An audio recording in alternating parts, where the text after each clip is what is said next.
বালিপাড়া ব্রহ্মপুত্র নদীর উপর দিয়ে যে ব্রিজটা আছে এই ব্রিজ অতিক্রম করবো। আপনারা ব্রিজটা দেখতে পাবেন।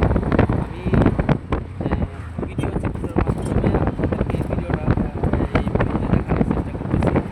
ব্রিজে আপনারা দেখতে পাবেন আসলে বিকাল টাইমটা এই ব্রিজে মোটামুটি একটা পর্যটকের পরিণত হয় এই জায়গায়।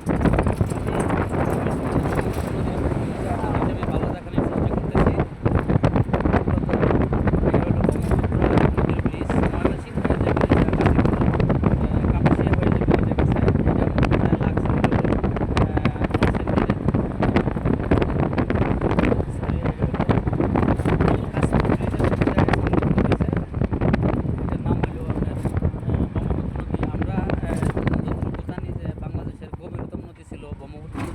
কিন্তু এখন বালুর স্তরে এই নদীটা ভরাট হওয়ার কারণে এখন আর গভীরতম নাই।